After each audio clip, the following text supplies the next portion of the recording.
감사합니다. 오늘 또 여러분들 우리 유스들이 나와서 이렇게 오케스트라 하니까 너무 좋죠, 그죠? 그동안 다 이렇게 흩어져 있어가지고 그 오케스트라를 못했었는데 오늘 이렇게 딱 이렇게 오케스트라를 해주니까 너무너무 참 좋은 것 같습니다. 우리 유스들 감사합니다. 오늘 우리 교우님들이 여러 교우님들이 여행도 떠난 가족도 있고 또 편찮으신 분도 계시고 또 가정에 무슨 일이 있으셔서 못 나오신 분도 계시고 그래서 오늘따라서 이렇게 교우님들이 안 나오신 분들이 많이 계십니다. 그러나 이제 다음 주에는 다들 또 모이시라 생각이 됩니다. 오늘 특별히 우리 문주와 우리 자매님이 나와서 참 기분 좋았는데 어머님만 모셔다 놓고 또 갔네요. 예, 반갑습니다. 우리 이집사님 환영합니다. 감사합니다. 러시아의 대문호인 톨스토이가 쓴 세 가지 질문이라는 그런 단편집에서 이런 질문을 던졌습니다. 인생에서 가장 중요한 때는 언제입니까? 이게 첫 번째 질문이었고요. 그 다음에 두 번째 질문은 인생에서 가장 중요한 사람은 누구입니까? 이게 두 번째 질문이에요. 그 다음에 세 번째로는 인생에서 가장 중요한 일은 무엇입니까? 라고 그렇게 세 가지 질문을 던졌는데요. 톨스토이가 그 질문에 대한 답을 각각 이렇게 했는데 인생에서 가장 중요한 때는 여러분 언제인 것 같아요? Right now, 지금이 가장 중요하다는 거예요. 지나간 날 아무리 그때 정말 중요했었는데 그렇게 얘기해봐야 아무 소용이 없다. 이미 떠나간 과거. 그 다음에 또 지금 제일 중요한 사람은 누굴까요? 여러분에서 지금 제일 중요한 사람은 누구예요? 나? 톨스토이는 뭐라고 했냐면 지금 나에게서 가장 중요한 사람은 누구냐면 지금 내가 만나고 있는 사람, 그 사람이 가장 중요한 사람이에요. 그러면 마지막 세 번째 그 질문, 인생에서 가장 중요한 일은 무엇입니까? 라고 이 질문에 대한 대답으로 톨스토이가 뭐라고 대답했을까요? 우리 연수생님, 지금 하고 있는 일. 앞에 그 대답들이 다 지금이라고 연구원들이 얘기했으니까. 지금은이란 말을 맞았어요. 지금 만나고 있는 그 사람에게 사랑을 베푸는 일이다. 뭐라고요? 지금 가장 중요한, 인생에서 가장 중요한 일이 뭐라고요? 지금 내가 만나고 있는 그 사람에게 무엇을 베푸는 일? 사랑을 베푸는 일이다 라고 했습니다. 여러분, 성경의 각 책과 장들에는 특별한 애칭이 붙어 있습니다. 출애굽기 20장은 무슨 장이죠? 출애굽기 20장 십계명장이라죠. 십계명장. 출애굽기 20장 3절부터 17절에 십계명이 나왔기 때문에 십계명장이라고 그래요. 자, 그럼 이거는 모르는 분도 없으시죠? 시편 23편은 뭐라고 그러죠? 목자의 시. 여호와는 나의 목자시니 목자의 시라고 그래요. 그럼 아까 우리 안식학교 시간에 우리 장장로님이 얘기했는데 마태복음 5장은 무슨 장이라고 그럽니까?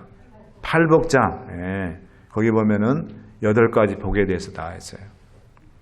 히브리서 11장은 무슨 장이라고 그러죠? 믿음장이라고 그래요. 거기 보면 믿음의 위인들이 쫙 나와 있죠. 자, 그러면은 고린도전서 12장은 무슨 장이라고 할까? 고린도전서 12장. 은사장, 은사. 은사에 대해서 나온 장이 고린도전서 12장이에요. 그러면 고린도전서 15장은 무슨 장이에요? 고린도전서 15장에는 여러 내용들 중에서 아주 중요한 우리의 죽음 이후와 관련된 내용이 나와요. 예수님 재림할 때 죽은 분들이 어떻게 돼요? 부활장. 고린도전서 15장은 부활에 대해서 얘기를 하고 있어요. 부활. 자, 그러면 오늘의 이 설교의 핵심 다룰 장인 고린도전서 13장은 무슨 장이에요? 사랑장. 눈치가 있는 분은 얼른 그 제목을 보고 오늘 목사님이 뭘 얘기를 하는지 캐치하신 분들은 바로 깨달을 것입니다. 오늘 이 시간 저는 고린도전서 13장 이 사랑장을 통해서 사랑, 가장 좋은 길, 영어로는 love, the best way라는 그런 제목으로 여러분과 함께 말씀의 은혜를 나누고자 합니다. 여러분이 잘 알다시피 고린도 교회는 아주 아무 문제가 없고 평안한 그런 교회였습니까? 이 고린도 교회는 골치 아픈 교회였어요. 골치 아픈 교회. 네? 고린도 교회가 무슨 교회였다고요? 골치 아픈 교회였어요. 아주 문제덩어리 교회가 바로 이 고린도 교회였어요. 무슨 문제냐? 성만찬 문제 가지고 어떻게 해야 되는 등 떡상 보는 어떻게 요즘 말로 얘기하면 서로 안 되지 않은 하시는 시모 집사님 서로 인사를 해야 되는 등 말 안 해야 되는 등 누가 맞는다. 이 성만찬 가지고 아주 장갑을 흰 장갑을 껴야 되는 등 안 껴야 된다는 등 별걸 가지고 그냥 성만찬 문제 가지고 시끄러웠어요. 그다음 또 교회 내에 또 파가 많았어요. 파가 바울파, 게바는 이 베드로를 게바라 그랬어요. 베드로파, 아볼로파, 그리스도파. 그냥 교인들이 그냥 이 파로 그냥 다 나눠져 가지고 서로 그냥 내 파 그냥 파를 많이 먹었나 봐요. 이 고린도 교인들이.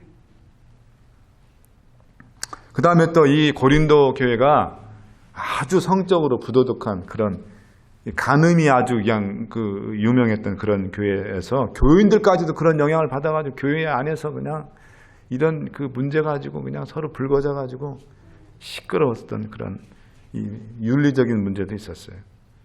그 다음에 또 이 부부간의 문제, 또 불신자와의 결혼 문제, 또 예배 시간에 수건을 써야 되느냐 말아야 되느냐 별걸 가지고 시끄러웠어요.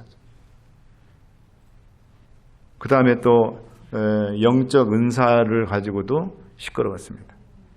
그리고 그 다음에 또 교회의 어떤 문제들을 세상 법정에 가서 소송하고 송사하는 문제, 이런 것들 가지고도 아주 시끄러웠던 정말 문제투성이. 여러분 교회에 문제가 없을 수는 없죠. 그죠? 왜? 우리가 다 문제 있는 죄인들이기 때문에 교회 안에 문제가 없을 수는 없어요. 그런데 그런 보통의 문제들 말고 이 고린도 교회는 정말 이렇게 아주 시끄럽고 너무너무 아주 아마 어떤 밖에서 누가 교인들이 이 교회를 방문했으면 아마 교인들이 예배 중에도 서로 싸우고 있어가지고 아마 오늘 이 교회 잘못 왔나 보다, 이 교회가 아닌가 보다 그러고 나갔을 정도로 그렇게 문제 많았던 교회가 바로 이 고린도 교회였습니다.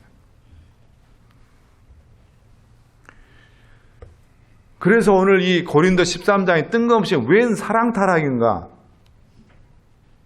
여러분 고린도전서를 읽다가 그러면 느낀 거 없습니까? 이렇게 교회 시끄러운 교회에 갑자기 웬 바울이 사랑 타령을 지금 하고 있나? 그런 걸 여러분들이 느끼셨을 텐데 이 고린도전서 13장을 이해하기 위해서는 12장을 먼저 이해를 해야 돼요.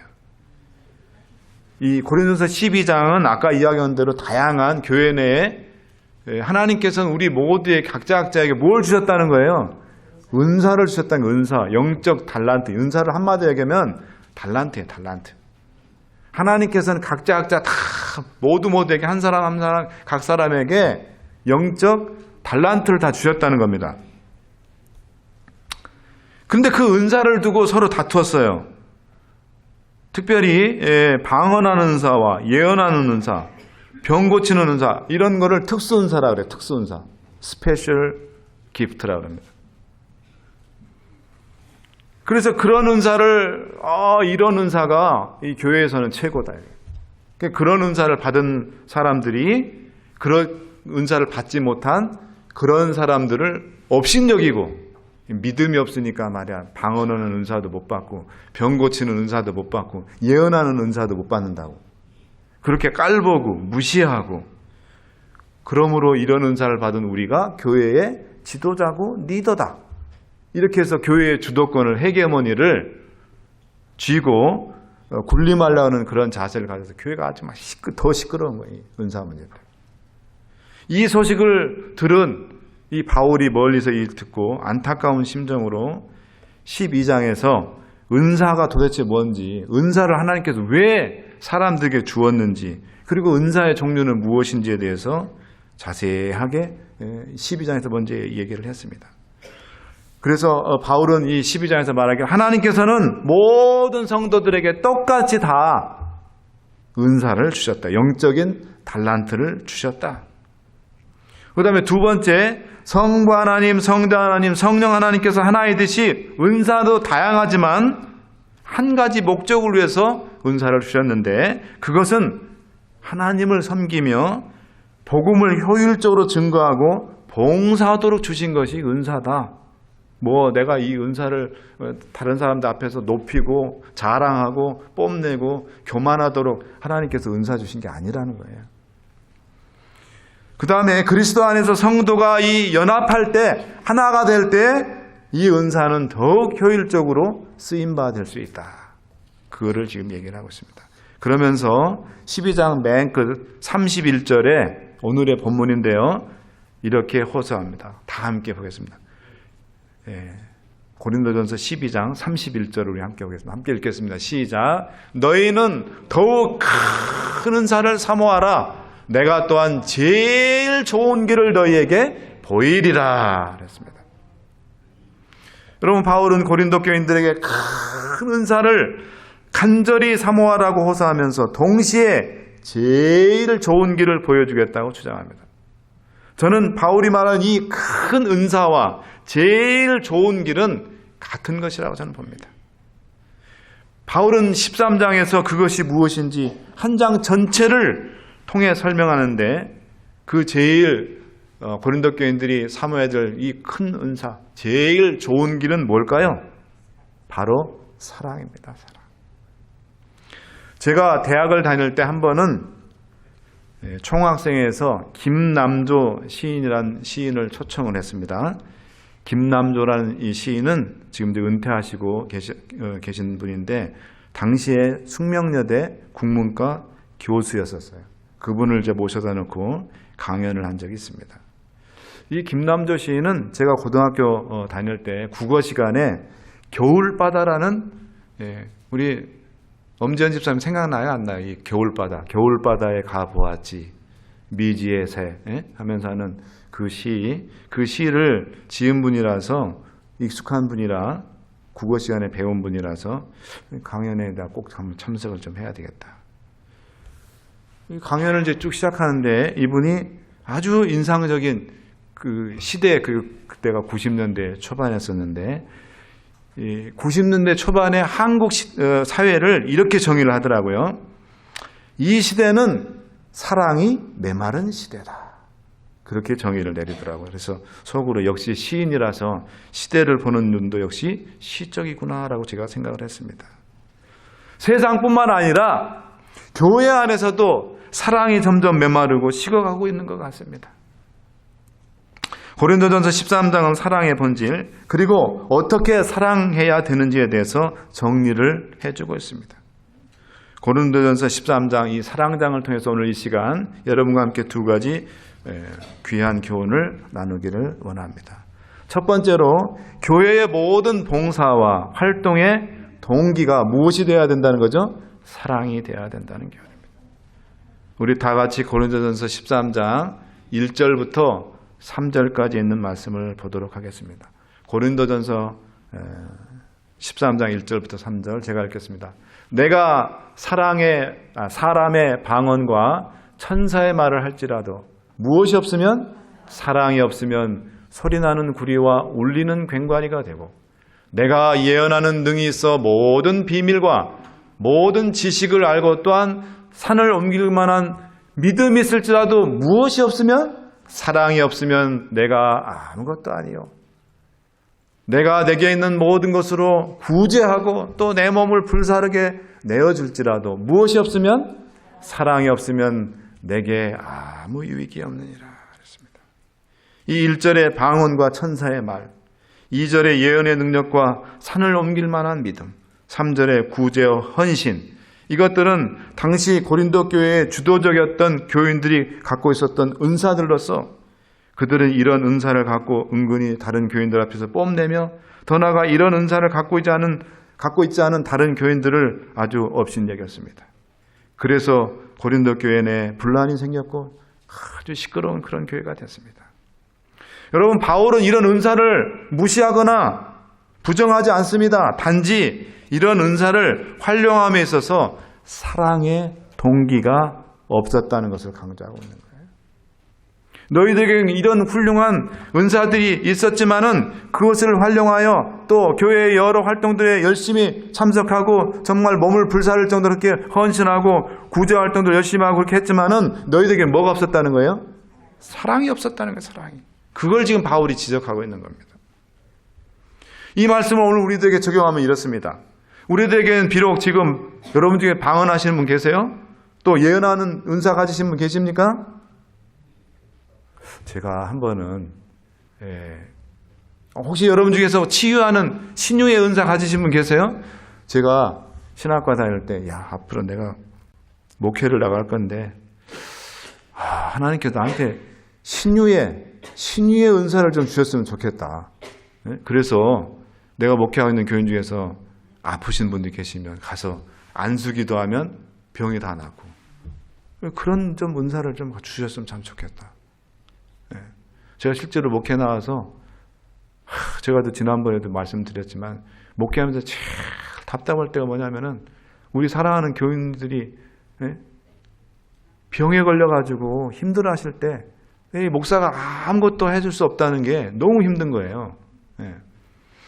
그래서 제가 학교 다닐 때도 하나님께서 나에게 치유의 그 은사를 좀 주셨으면 참 좋겠다. 그런 생각을 참 많이 한 적이 있었습니다. 여러분, 우리들에게 그런 은사는 없지만은 한번 생각해 봅시다. 여성 성경에서 뭐 야드 세일이나 가라지 세일하는데 그 동기에 무엇이 없다면? 사랑이 없다면 그 활동은 아무 의미가 없다는 거예요. 지금 바울이 지금 오늘 우리의 삶 가운데 지금 적용하자면 오늘 우리의 삶에 적용을 해야 되잖아요. 그래야 말씀이 우리의 삶 속에 살아 움직이는 말씀이 되죠. 여러분, 가라지 세일, 야드 세일의 목적이 돈 벌려고 우리가 하는 게 아니잖아요. 그죠? 돈 벌려 하는 게 아니에요. 그 돈으로 뭡니까? 많이 벌지도 못하지만 그 돈으로 사랑과 나눔을 실천하기 위해서 우리가 그 야드 세일과 가라지 세일을 하는 거예요. 그래서 3절에서 구제 활동을 열심히 하고 내 몸을 불사를 정도로 헌신적으로 그 활동을 열심히 해도 사랑이 그 동기가 되지 않는다면 아무 소용이 없다는 것입니다. 지금. 또 여러분들이 아무리 13기억절을 줄줄줄줄 암송하고 54기억절을 암송해도 그 마음에 사랑이 없다면 아무 소용이 없다는 겁니다. 성경 전체를 수십 번 읽었어도 마음속에 사랑 대신에 남을 미워하는 마음이 있다면 바울은 그 성경 말씀이 아무 소용이 없다는 그렇게 주장하고 있는 거예요. 교과 공부를 아무리 은혜스럽게 잘 가르쳐도 이 단상에서 설교를 아무리 은혜스럽게 해도 그 마음속에 뜨거운 사랑이 없다면 울리는 괭과리처럼 공허하다는 것입니다. 그 가르침 속에 사랑이라는 따뜻함이 없다면 성도들의 마음을 울지 못하고 공허한 메아리로 그친다는 것입니다. 우리가 드리는 이 특창 속에도 하나님에 대한 사랑과 성도에 대한 사랑이 없다면 그 특창은 아무것도 아니라는 것입니다. 어떤 분들 중에서 보면요, 막 예언의 신의 말씀 그 인용구를 무슨 책 몇 페이지 어느 쪽에 있다고 정확하게 아주 달달달달 예언의 신을 외우는 분들이 있어요. 그분들 참 대단하신 분들입니다.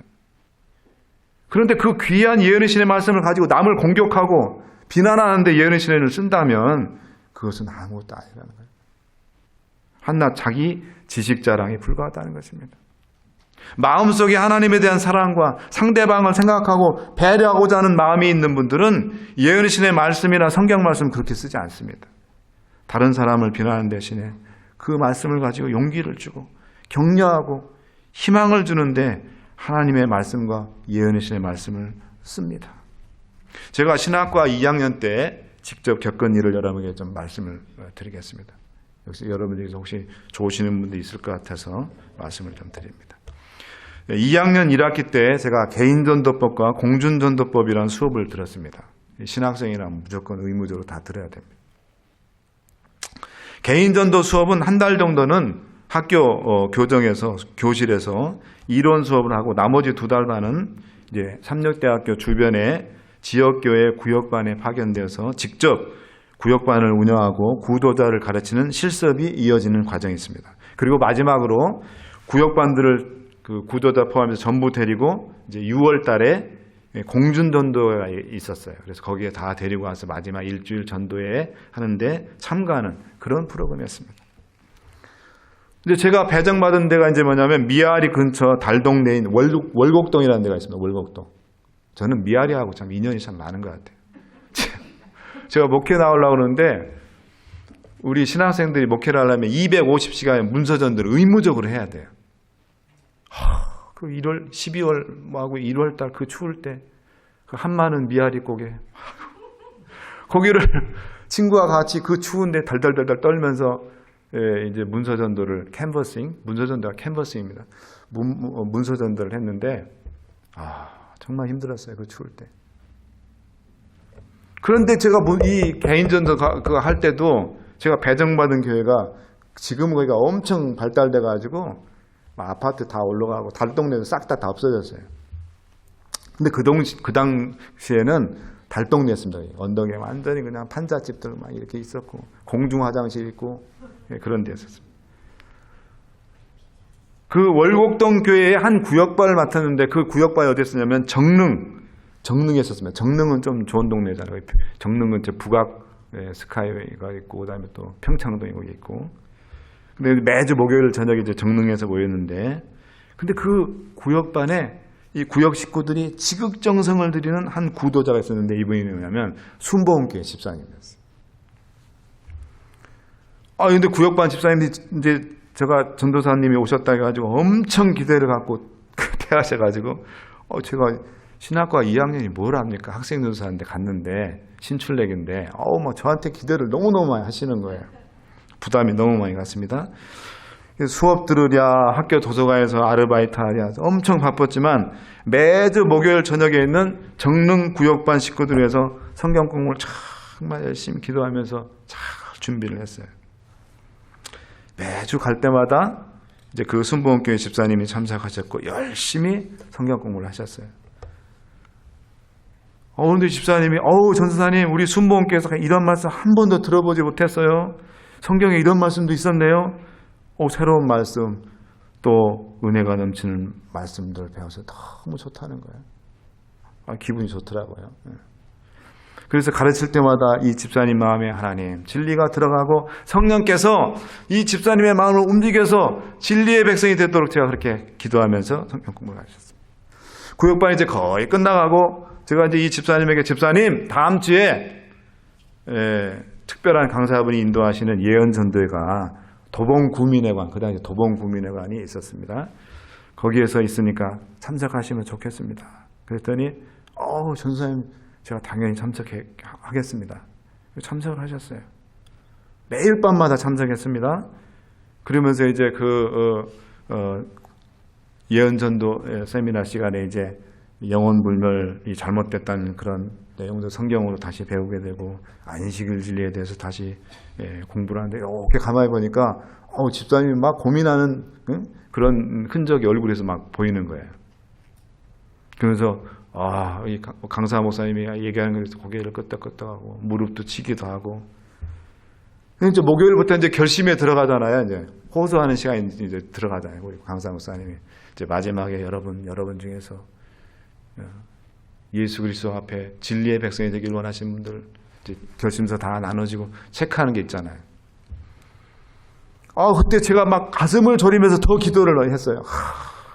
하나님 우리 집사님 결심서 체크하고 침례 받겠다고 결심하게 해주십시오. 진리를 붙잡고 참 하나님의 백성으로 거듭나게 해달라고 열심히 기도했어요. 근데 집사님이 결심을 하지 않는 거예요. 저는 그렇게 옆에서 그냥 여러분 그런 분 경험을 해보신 분 있죠? 이 구도자를 해봐야 이런 경험을 하게 돼요. 그 가슴 졸이면서 같이 막 애타고 그런 마음. 그래서 이제 결국은 끝내 결심을 하지 않으시더라고 보니까 실망이 됐어요. 그래서 이제 집회 마치고 이제 시내버스 가고 집사님 혼자시니까 이제 집까지 제가 바라다 드려야 되죠. 이제 쉽게 시내버스를 탔습니다. 그래서 조심스럽게 여쭤봤어요. 집사님, 아까 집회 때 호소가 있었는데 왜 결심하지 않으셨어요? 그럴 때 집사님이 이렇게 얘기했습니다. 전도사님, 저를 위해서 전도사님이 애쓰시고 고생하는 거 제가 다 알지요. 제가 결심하지 않아서 우리 전도사님 너무 속상하셨죠? 실망했죠? 전도사님 솔직히 말씀드릴게요. 아까 일어서려고 할 때 제 마음은 이미 재림교가 가르치는 성경 말씀이 다 맞다고 확실하게 동의했답니다. 그러나 침례를 받고 재림교회를 개정은 못하겠어요. 왜 그런지 아세요? 지금부터 중요해요. 지금까지 말씀은 변죽 울리는 얘기였고, 전사님, 제가 한 번은 사업하는데 실패를 했어요. 그래서 재기를 위해서 미용학원을 다녔지요. 그걸 제가 다니는 순복음교회 구역 식구들이 안 거예요. 십시일반 돈을 걷어서 제 미용학원비를 다 대주더군요. 그리고 미용실을 열기 위해서는 은행 대출을 받아야 되는데 사업 실패로 빚이 많아서 신용불량자가 돼서 대출을 받을 수가 없었어요. 은행에서. 이거를 안 구역장이신 권사님이 당신 이름으로 은행 대출을 해주셔서 미용실을 오픈했습니다. 그리고 구역반원들과 구역반 간원들의 가족들, 친척들, 또 다른 구역반원들과 교인들에게 안내를 해서 다 제 미용실에 손님이 되게 해주시더라고요. 그게 기반이 돼서 미용실이 커졌고 지금은 권사님의 은행 대출금도 다 갚아드렸지요. 어려울 때 저에게 아낌없이 사랑을 베풀어준 구역장 권사님과 구역식들을 저버리고 제가 어떻게 거기서 나올 수가 있겠어요. 그때 제가 그 집사님을 통해서 깨달은 것이 있습니다. 그것은 사람의 마음을 움직이는 것은 교리가 아니라 사랑이라는 것입니다. 그리고 제가 결심했습니다. 앞으로 내가 신학교를 졸업하고 목회 나갈 때 사랑과 긍휼, 너그러움이 동기가 된 목회를 해야 되겠다 그렇게 결심했습니다.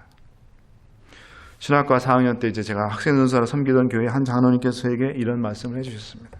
전사님, 앞으로 목회하는 데 도움이 되라고 내가 한마디 할게요. 이건 내가 전사님을 사랑하고 아껴서 해주는 말이에요. 내가 지금까지 한 6분의 목사님을 내가 담임 목사님 모셔봤는데 내가 지금까지 그래도 제일 내 기억에 남는 목사님은 실력 있고 설교 잘하시는 그런 목사님이나 아니면 원칙대로 교회 행정 잘하시는 목사님이 아니라 나를 따뜻하게 대해주고 사랑해 주시던 목사님이에요. 사랑하는 여러분, 저는 우리 교회가 사랑으로 사람을 감동시키고 움직일 수 있는 그런 교회가 되기를 간절히 바랍니다. 우리 교회 내에서 일어나는 모든 봉사나 활동이 의무나 책임감에 의해서라기보다 사랑에 기초한 봉사와 활동이 되기를 간절히 바랍니다. 이제 두 번째로 여러분, 예수님의 사랑을 체험했을 때 우리는 고린도전서 13장의 사랑을 실천할 수 있다는 교훈입니다. 우리 다시 고린도전서 13장 4절부터 7절까지 있는 말씀을 보도록 하겠습니다. 고린도전서 13장 4절부터 7절까지 있는 말씀.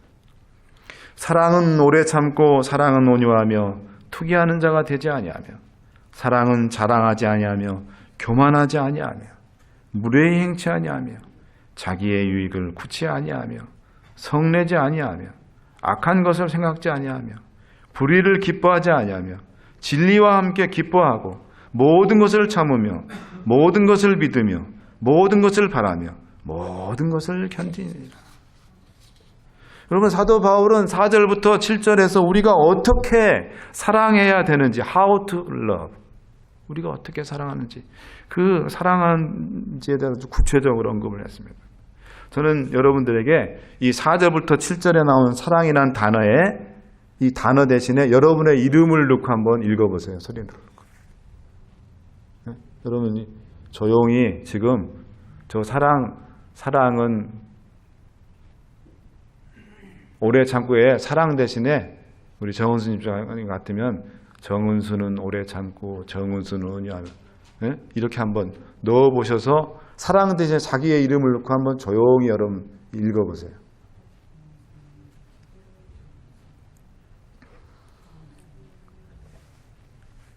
그러면 바울이 말하는 사랑이 무엇인지 훨씬 직접적으로 여러분이 느낄 수가 있어요. 다 빨리 중얼중얼 한번 자기 이름 넣고 한번 읽어보세요. 저는 제 이름을 넣고 읽다가 내가 얼마나 사랑이 없는 사람인지를 깨닫게 되었습니다. 여러분, 제가 시골 출신이라서 무뚝뚝해요. 애교가 없습니다. 나긋나긋하고 사근사근하지 못해요, 여러분. 제 마음은 그렇진 않아요. 제가 또 충청도 사람이에요. 그래가지고 더 그렇습니다. 그래서 제가 여러분들한테 혹시 말로 퉁명스럽게 이렇게 말을 한다든지 아니면 무뚝뚝하게 말한다든지 그렇게 하셔도 여러분들이 다 이해를 좀 해주십시오. 제 마음은 그게 아닙니다. 예.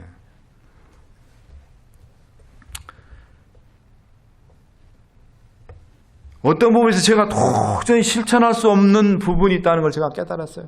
저거 제 사랑 대신에 제 이름을 넣고 읽다가 더 이상 읽지를 못하는 거예요, 제가. 여러분은 어떻습니까? 읽어보니까 여러분 저거대로 다 이렇게 하고 있는 분인 것 같아요? 이 땅에서 과연 누가 고린도전서 13장 4절부터 7절에 나오는 이런 사랑을 실천할 수 있는 사람이 있을까요? 마더 테레사? 요한일서 3장 1절을 한번 보겠습니다. 요한일서 3장 1절. 요한일서 3장 1절입니다. 보라, 아버지께서 어떠한 사랑을 우리에게 주사 하나님의 자녀라 일컬음을 얻게 하셨는고 우리가 그러하도다. 그러므로 세상이 우리를 알지 못함은 그를 알지 못함이니라. 다시 로마서 5장 8절에 있는 말씀입니다. 로마서 5장 8절에 있는 말씀입니다. 함께 다 같이 읽겠습니다. 시작. 우리가 아직 죄인 되었을 때에 그리스도께서 우리를 위하여 죽으심으로 하나님께서 우리에게 대한 무엇을? 자기의 사랑을 확증하셨느니라.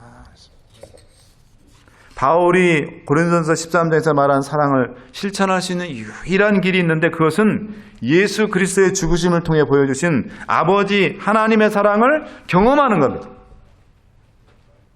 하나님의 사랑은 죄에 대한 용서의 기초를 두고 있습니다. 죄로 죽을 수밖에 없는 나를 십자가에 흘리신 예수 그리스도의 보혈로 용서해 주시고 구원해 주신 것이 바로 하나님의 사랑인 것입니다. 제가 몇 년 전에 한 책을 읽었는데 그 책은 조엘 소넨버그라는 목사님이 쓰신 책입니다. 제가 이분의 사진을 보여주려고 하다 여러분들이 조금 있으면은 파트락 시간이 다가오는데 밥맛 다 떨어질까 봐서 이분의 사진을 안 보여줬어요. 제가 이제 이 이야기를 하면 왜 제가 여러분들한테 사진을 안 보여주려고 했는지 이해할 것입니다. 이분이 무슨 책을 썼냐면 세상에서 가장 아름다운 사람이라는 책을 썼어요. 지금 이게 한국말로는 이게 아마존에서 영어로 된 책은 있어요. 근데 한국말로 번역된 책이 절판됐어요. 2007년인가 8년도에 나와가지고. 이 책을 통해서 많은 사람들이 감동을 받았습니다. 이 조엘이 생후 20개월 되던 해인 1979년 부모님이 운전하던 차가 고속도로에서 40톤 트럭과 충돌해서 조엘이 그 자리에서 전신 3도의 중화상을 입었어요. 아기가 20개월 된 아기가 손과 발, 얼굴이 다 녹아내리고 이 두개골까지 화상을 다 입었어요. 이런 중화상을 입으면 우리 간호사이신 우리 RN 우리 간호사이신 우리 엄지연 씨 어떻게 됩니까? 20개월 된 애가 이 정도 되면 죽죠. 죽어야 돼. 죽어요. 살아날 수가 없어요. 그런데 기적적으로 이 아이가 살아난 거예요. 근데 이 아이 조엘의 부모님이 아주 신실한 그리스도인이었습니다. 이 아이로 해서 눈물로 기도하면서 하나님께 이 아이의 생명을 연장시켜달라고 기도하면서 수술을 몇 번 했을까요? 조엘이 50번 수술했어. 50번. 한두 번 수술하는 것도 지겨운데 얼마나 힘들어요. 그래서 하나님께서 이 조엘의 생명을 연장시켜 주었고, 비록 온몸이 막 틀어지고 볼품없고 손과 발가락이 다 녹아져 없어져서 활동을 잘 할 수 없는 상태지만은 이 조엘이 믿음 가지고 살게 됐습니다. 주변에서 애들이 괴물이 나타났다고 수군거리고 놀리는데도 이 어린 조엘은 주님만 바라보고 믿음으로 나갔습니다. 그런 거에 굴하지 않고 학교에 가서 축구도 하고 농구도 하고 자전거도 타고 심지어 4년제 대학까지도 졸업했어. 그리고 내가 하나님을 위해서 내가 평생을 바쳐야 되겠다. 그런 다음에 세미나리에 가서 세미나리 신학을 공부하고 목사가 돼서 예수님의 사랑을 온 차에 전했습니다. 근데 사고가 끝난 뒤 18년이 지난 다음 1997년에 이 사고를 내고 뺑소니치고 도망갔던 운전사가 체포돼서 법정에 출두했을 때 조엘이 법정에 나가게 됐습니다. 그리고 이런 증언을 했습니다. 당신을 위해서 기도합니다. 당신이 예수 그리스도의 은혜가 한이 없다는 것을 깨닫게 되기를 저는 기도합니다. 주님께서 우리를 먼저 사랑하셨기 때문에 주님이 없는 세상은 무의미하다는 것을 당신이 깨닫게 되기를 저는 기도합니다. 저는 증오심으로 인생을 허비하지 않을 것입니다. 왜냐하면 증오는 또 다른 고통을 낳기 때문입니다. 대신 저는 하나님의 은혜 안에 있는 무한한 사랑에 감싸여 살아나갈 것입니다. 십자가의 용서와 하나님의 사랑을 체험한 조엘은 사고를 내서 자기를 이렇게 고통스럽게 만든 운전사를 원망하는 것이 아니라 증오하는 것이 아니라 용서를 했던 것입니다. 온몸이 숫덩이가 될 정도의 큰 사고를 저지르고 도망쳤던 그 사람을 용서한 조엘은 목사가 돼서 지금도 세계 만방에 다니며 하나님의 사랑과 용서를 증거하고 있습니다. 여러분, 모든 갈등과 분열, 미움과 증오를 끝내는 가장 좋은 길, 고린도전서 12장 31절에 말한 가장 좋은 길, 최고의 길, 그 길은 바로 뭡니까? 사랑입니다. 사랑. 이 사랑만이 모든 것을 해결할 수 있는 제일 좋은 길이요, 우리 그리스도인이 마땅히 사모해야 할 신령한 은사인 것입니다. 저는 우리 모두가 예수님의 사랑을 깊이 체험해서 그 어떤 은사보다도 사랑의 은사를 실천할 수 있는 그런 우리 모두가 되기를 간절히 바랍니다. 이제 저는 베드로전서 4장 8절에 있는 말씀을 마지막 권면으로 하면서 이 말씀을 읽으며 마치도록 하겠습니다. 베드로전서 4장 8절에 있는 말씀입니다. 우리 함께 다 읽고 마치도록 하겠습니다. 베드로전서 4장 8절에 있는 말씀입니다. 함께 읽겠습니다. 시작. 4장 8절입니다. 시작. 무엇보다도 열심으로 서로 사랑할지니 사랑은 허다한 죄를 덮느니라. 아멘.